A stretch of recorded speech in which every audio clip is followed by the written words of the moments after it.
Order Tuesday, November 18th, 12 o'clock. Can we have a roll call, Bev? Nelson? Yes. Knapp? Rexinger? Yes. Goodchild? Yes. Yes. There you go. Would everybody stand and join me in pledging allegiance to the flag, please? I pledge allegiance to the flag of the United States of America and to the republic for which it stands, one nation, under God, indivisible, with liberty and justice for all. Thank you. Motion to approve the agenda? Is there a second? Motion been made and second to approve the agenda. All those in favor say aye. Aye. Opposed? Motion carried. I'd like to welcome everybody in the chamber here today. And Bennett with the Lamar's Daily Sentinel, and especially you people that are watching over television at our council meeting today. First thing on the agenda, under general discussion, is the Public Works Building Update, and Ryan Wilchin is here to give us an update on where we're at on the Public Works Building and progress. And so Ryan, I'm going to turn it over to you. Okay, thank you. Since our last meeting, we've had to bid a couple items, which we've done in the coordination issues here. We've bid out the block work for $31,250. We've bid out the doors and frames and hardware install labor for $3,640. And still outstanding is the data communication. I basically need to go over that with Scott when he gets back. Work in progress, for the bid items, I believe that is it for all bid items outstanding now. So we're up to date on that. The work in progress, the building framing, we will install the building liner after the block work is complete. We will install the exterior panels on the side of the building after the exterior doors are installed. Block work starts today. The overhead doors, they're working on finishing the track and operators. All the doors the panels are installed, the track and operators are not. We have 5 operational doors at this time. The HVAC, the boiler is about a week behind schedule. They were supposed to be set up to run yesterday, but that will be November 24th now. Then they'll start installing the ductwork in the office area. And then they'll finish the HVAC in the shop area after the sprinkler contractor is done. The plumbing is 75% done at the office. They're gonna start running piping in the shop area after the liner and block walls are installed. Electrical, permanent power should be in the building this week. They'll start the rough-in at the office, and then they'll install the lights in the main shop area after the sprinkler guy is done. The sprinkler guys, our contractor expected to start November 24th, next Monday, and he's expected to take about 2 to 3 weeks. As far as the schedule goes, we hope to finish the block work by December 12th, finish the sprinkler install by December 12th, and then complete HVAC and electrical by January 16th. That's all finishes. So right now, projected date for the building completely being finished is mid-January. Ryan, is there any exterior work that could not be done with colder than normal temperatures? No, we're able to get all that work done.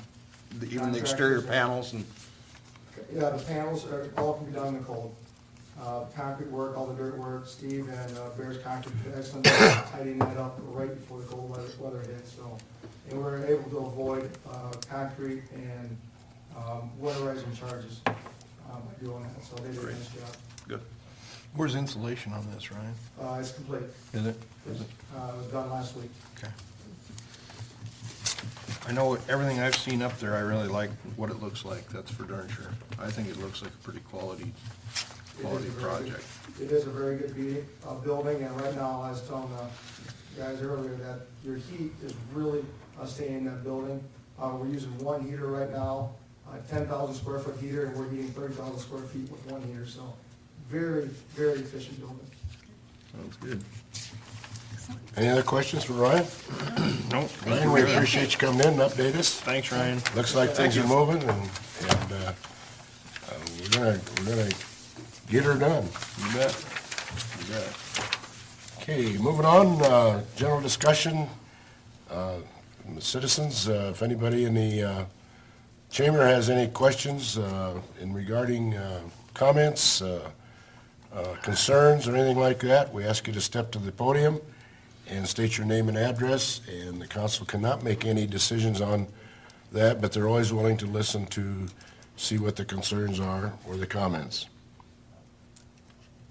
Seeing or hearing none, we'll move to the thumbs up award, John. Thumbs up to all city employees involved in their first snowfall. They did a good job of getting adjusted to what we don't normally do most of the year, so good work.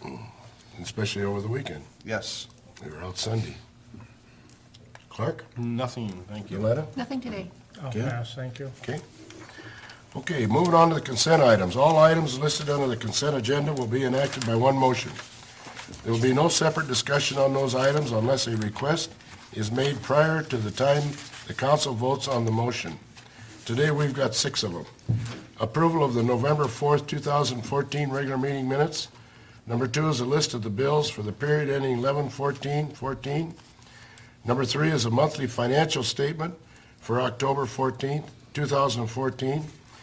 A renewal of the liquor license for Four Brothers Bar and Grill. Urban renewal and TIF certifications.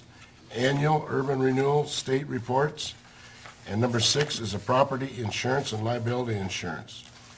Does anybody have any questions from the council to pull any of these before we vote? Motion to approve consent items 1 through 6. Is there a second? Second. Motion made to approve the items 1 through 6. All those in favor say aye. Aye. Opposed? Motion carried.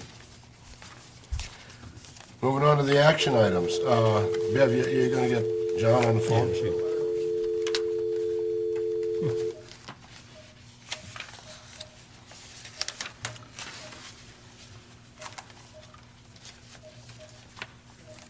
What we're doing is getting our legal attorney in Des Moines on the phone. Welcome to Dorsey and Whitney conferencing. In Please regard- enter your 7-digit access code followed by the pound sign.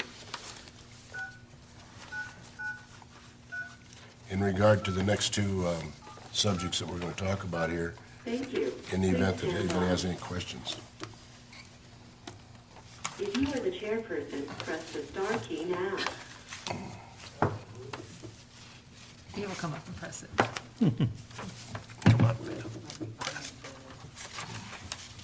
I bet if you push your Please button, state you your name after the tone, then press pound. City council meeting? Your conference will begin when the chairperson arrives. Please wait. Does those attorneys work like that all the time, Joe? or- Yeah. We can go ahead to the capital charge if you want. Go to number 2. Yeah, We can go ahead and go to D2. Yeah, we'll go to D2 here if I can find it, just a minute.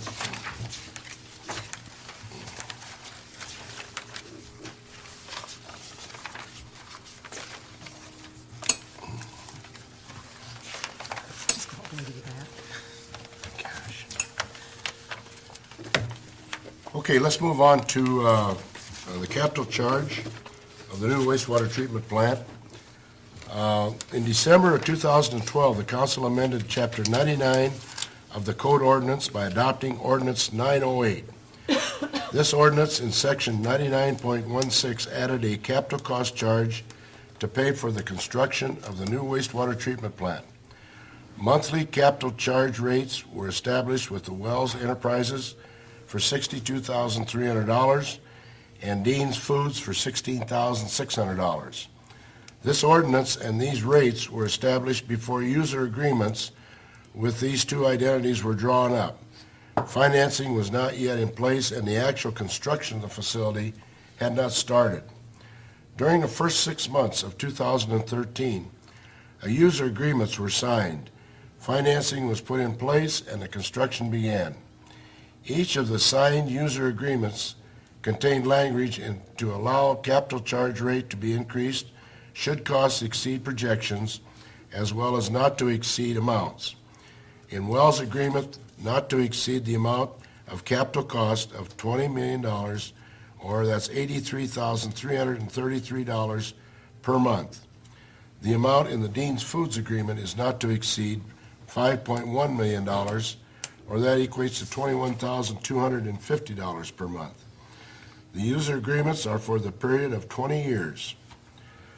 Now that we have the plant fully operational, we need to raise the capital user charges to the amount needed to fully fund the project. By raising the capital charge to the maximum allowed by the two users agreements, we will still be a shortfall should the financing be carried out in full term, 20 years. Our hope is to be able to retire the debt prior to maturity, which would allow the project funding to be fully paid to by the two entities.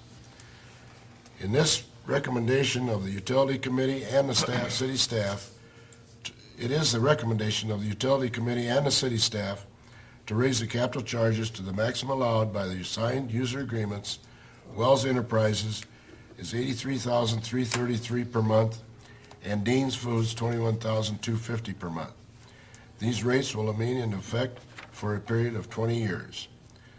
Financial impact, we are hopeful that by raising the capital charges as proposed and paying off the debt early, we will be able to have a new wastewater treatment plant project to be fully funded by the two users. Questions anybody has on that? If not, I'd entertain a motion. Motion approving the first reading of the ordinance number 925, revising the sewer capital cost charge. Second. Motion been made and second approving the first reading of ordinance number 925, revising the sewer capital cost charge. Could we have a roll call on that, Ben? Rexinger, Yes. Goodchild. Yes. Nelson. Yes. Gerke. Yes. Motion carried. You want to go back to number 1 and 3, Bill? Sure, we can go ahead and start. Okay. Let's do D1 first. And that has to do with the MCDP report of continuing disclosure. Earlier this year, the Securities and Exchange Commission, or known as the SEC, initiated a program called Municipalities Continuing Disclosure Cooperation Initiative, MCDC. Historically, this SEC focused on the private sector as it relates to ongoing reporting on bond issues. As a result of the new program, the SEC will now be focusing on government bodies as well as investment groups that deal with those government bodies. Historically, D.A. Davidson, which is known as Ruan Securities, has handled all of our bond issues as well as any ongoing reporting requirements. As a part of this process, we provide D.A. Davidson a digital copy of our annual audit, which is CAFR, CAFR. Our bond counsel, Dorsey and Whitney, advised us in September of the SEC action that will be taking place. John Danos, and that's who we're trying to get on the phone right now, of that firm let us know that SEC was offering an amnesty program for any municipality that admitted that there may have been a problem with past filings or stated they would comply with all future filings. On October 2014, we contacted Dorsey and Whitney to assist with reviewing all past bond issues and to file the request for amnesty. Amnesty must be requested prior to December 1st, 2014, and they now have completed their review of our bond issues back to the year of 1988, 30 different bond issues. John Danos, I hope is he on the phone, Bev? Not yet. Okay, has had any questions? The recommendation is that it is a recommendation of the City Bond Council, which involves Danos, as well as city administrative staff, that we proceed and file with the amnesty with the SEC. The financial impact, there would be no financial impact of this action if approved as it is being done during the SEC amnesty period. There will be a fee for the services provided by Dorsey and Whitney. There will also be an annual fee should we want them to do our ongoing required filing. After saying all that, Bill, you want to shorten that down to 5 words? Well, basically, we issue numerous bonds, and anytime we issue a bond over $1 million, there has to be ongoing reporting done to keep the bondholders up to date, to keep everybody informed. That includes our annual report. In the past, we have not had a contract to do that ongoing filing or to do provide the annual report. So in the past, we've always sent those to Ruan, which is D.A. Davison, understanding that that covered our requirement. Now that the SEC is starting to look closely at governments, we wanted to make sure that everything had gotten filed with all the proper authorities and everything. And by having Danos go through this, there may have been some annual reports that didn't get filed and that type of thing. So we wanted to make sure we could take advantage of this amnesty program. It's being offered one time to all cities, all governments, to basically clean the slate and from here forward comply with all of their guidelines. That's why I would very much recommend that we proceed with this program. Danos and Dorsey Whitney have done all the research, have completed the report. It just takes your vote in order for them to file it. And as you see, if you look through the documents, I am responsible to make sure that this does happen every year in the future, whether we do it in-house or whether we do it with Danos and his firm. But I can assure you that it will be handled properly from here forward, and I would recommend we approve this. Now, this is the first time we'll ever have to do a 25-year look back. Yes. This is just to clear the slate all the way back. So does this take us from fiscal year of '88 through fiscal year 14, or is 14 not included in this? It would take us through fiscal year 13. Through fiscal year We haven't done our annual report yet for 14. Bill, on the bottom of page A2, paragraph 3C, it says, "Not less than every 2 years, the finance director shall schedule a training session for the issuer's governing body on disclosure policy and the disclosure and financial reporting requirement." Does that mean that we sit in a training session once every 2 years? Yes, I would sit down with the council, either as a group or individually, and just go through what's happened and how we continue to report, just so you're fully informed. Okay. Did that answer your question, John? Yep.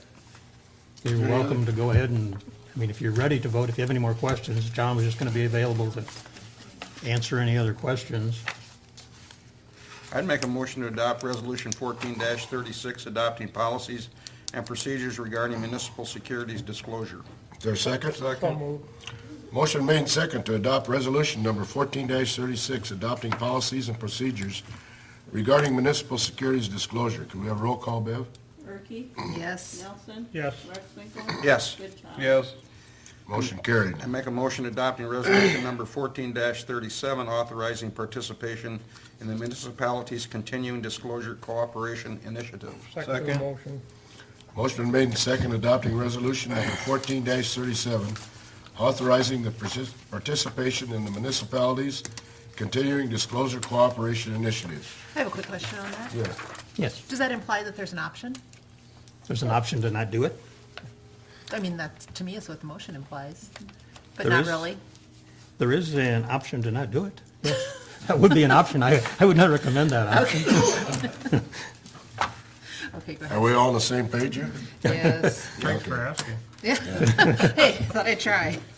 Motion been made and second adopting resolution number 1437, authorizing participation in municipalities' continuing disclosure cooperation initiative. Can we have a roll call on that, Bev? Erky? Yes. Goodchild? Yes. Wexler? Yes. Nelson? Yes. Motion carried. Okay, let's move on to joint urban renewal restructure, number 3. Based on the way the joint urban renewal is functioning, at this time, both the city and the county felt the need to consider restructuring the urban renewal plan to better reflect the proper structure. That would entail the city buying out the county's current certified joint urban renewal TIF debt. It would also require the city assumption of responsibility for the debt associated with Project Eagle. The discussions have been going on for the last couple of months. The Joint Urban Renewal Board met on November 6, 2014, to discuss the procedures needed to restructure. the first step is for both the Board of Supervisors and the City Council to take formal action to proceed. John Danos of Dorsey and Whitney, is John there yet? Nope. Okay. It must be late dinner, huh? John Danos of Dorsey and Whitney handled the original plan documents and will be putting together the planned amendment needed to proceed. Any plan amendment will come back to the council and supervisors for final approval before becoming effective. This planned amendment will change the method at which both expenditure and receipts are handled within the joint urban renewal area. There'll be no changes in the actual boundaries of the existing joint urban renewal area. The recommendation is the Joint Urban Renewal Board, as well as the city and county staff, are recommending affirmative action authorizing the Joint Urban Renewal Board to proceed down this path. The financial impact, if approved, the city will buy out the county certified debt that exists within the joint urban renewal area. That debt amount is approximately $2 million. The city will enter into an agreement to guarantee to pay all future payments relating to Project Eagle, as well as the 2 existing TIF rebate agreements already entered into by the county. Once approved, the city will begin receiving all of the TIF dollars generated within the existing joint urban renewal area. So Bill, that, Questions? the $2 million is certified debt that the city, or that the county has spent on behalf of joint urban renewal that has not yet been reimbursed. Yes, that represents mostly Key Avenue, but it is expense that the county has incurred and have not been reimbursed by TIF Okay, dollars. so any portion they've already been reimbursed is not calculated in? Yes, absolutely. Okay. And it was all on projects that we agreed to in the first place? Yes. Yes. Yep. Question, the sentence that says there'll be no changes in the actual boundaries of the existing, that just relates to what we're talking about here today. In the future, we can change the boundaries of the district. Yes, it could be Yes. changed with the plan amendment. Because that But would what be, it's saying is the That's existing just area referring to this is what statement. stays in there. everything that's in TIF right now would stay the same. Yep. We do have John Danos on the phone with Dorsey Hi, Whitney John. now. Hello. Hi, John. We're in the process of the joint urban renewal restructure, John. This is Dick Kirkhoff, the mayor. And, Hi, Mayor. and they're just starting to ask some questions on this now. The first question was, go ahead and ask it again, Ken. to be I just sure. asked the question, is, the sentence that states in here, there'll be no changes to the actual boundaries of the existing joint urban renewal area. That sentence just relates to what we're acting on today and not future. Yes, that is correct. Bill answered my Bev. question. Okay? Yes? Are you sitting quite close to the phone? Yes. If there are questions that are directed at me, if people who are a little more remote away from the phone, I'm having a bit of a tough time hearing the details of what they're saying. Okay. I'll move you closer, maybe. Is there any other question? I mean, does anybody else have any other? Are there any negatives to the city? I mean, are there any negatives at all to the city? The only negative I would see, and again, I don't think it's a negative because I think we can work together with the county, is we have a limited bond capacity. And that was one of the reasons for the joint urban renewal area. The county has a larger bond capacity. Should some major project come, we would have to again look to the county to be able to help with that project if it exceeded our bonding limit. Again, I don't see that as a problem. I think it would be very cooperative effort at that point. Do you know of anything else, John? I think. No, that's the one issue that I would have raised. You said it very well, Bill. Thank you. And where will the 2 million come from? We will have to do that with an internal loan. It'll be then certified as TIF debt. We're going to take 20 years to pay them off, or we're just We going will to pay the them county out, off in get them out? FY '16 is what the tentative plan is. Okay, okay. And again, by taking on the the ultimate responsibility for the Project Eagles debt, that will count against our debt limit, as we're not going to do an annual appropriation for that. That entire amount will count against our debt limit, which still puts us well within the guidelines.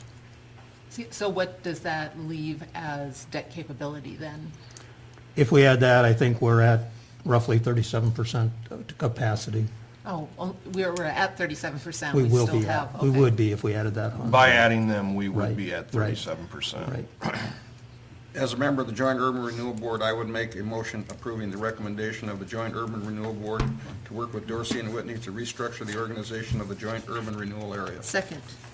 Motion made and second, approving the recommendation of the Joint Urban Renewal Board to work with Dorsey and Whitney to restructure the organization of the Joint Urban Renewal Area. Yeah, there was a motion made and seconded. All those in favor say aye. Aye. Opposed? Motion carried. Any Thank more you. comments, John? John, do you have any other comments? No. John, we did already talk about the MCDC. I think we got all the questions answered, and they did approve that. Oh, okay. Anyone have anything else for John? Does he have anything to add to that? I mean, I know he didn't hear our discussion, but No, I mean, I don't think the results of the review were terribly surprising to us, knowing what we knew kind of going into it. Hopefully you've got access to the summary report that goes into some of the, nitty-gritty detail about the findings that we made. We certainly feel like a filing at this point is in the best interest of the city, so I'm glad to hear that the council agreed with that, and with your approval from today on the materials that we had sent out, we'll move forward with getting that filing in the works to the SEC here prior to the December 1 deadline, and then it's largely in their court to let us know how they're going to respond to that. One of the things that was also up for approval today was a set of sort of written policies and protocols for implementation by bill going forward, and we need to view those really as a living document. We are going to roll out the refinement and implementation of those policies and procedures, between now and whenever we get to doing the next market bond issue for the city. So eventually I think it's probably likely we would come back to the council to maybe approve a few refinements here and there as we learn from implementing the procedures. But aside from that, I appreciate you folks being so diligent on it and, taking the time to consider it. And we are available for questions if you've got any, so let us know. Thanks a lot for your help, John. We appreciate it. Happy to John. do it. Thanks, John. Okay. Thank you. You bet. Okay, moving on. Stay warm. Yeah, we're gonna, John. This is, Okay. Take care, folks. Bev, just call me if you need me. You've got that cell number, so. yep, we got her, John. Okay. Thank you, folks. Thanks a lot. Appreciate it. Bye now. Okay, moving on to E, the discussion. John, nothing, Ron. Clark? Nothing, thank you. Lynn? Nope, just tell everybody to have a happy Thanksgiving. Yeah, have a good Thanksgiving. Moving on to Bill. I just want to add that we did make the decision today to close the leaf and grass site for the year. With the snow and with more snow predicted, we do need to go ahead and close that, so it is closed effective immediately. That's all Okay, I've got. anything else, Bill? Ma'am? Okay, at this time, that ends our council meeting, and we will be going into a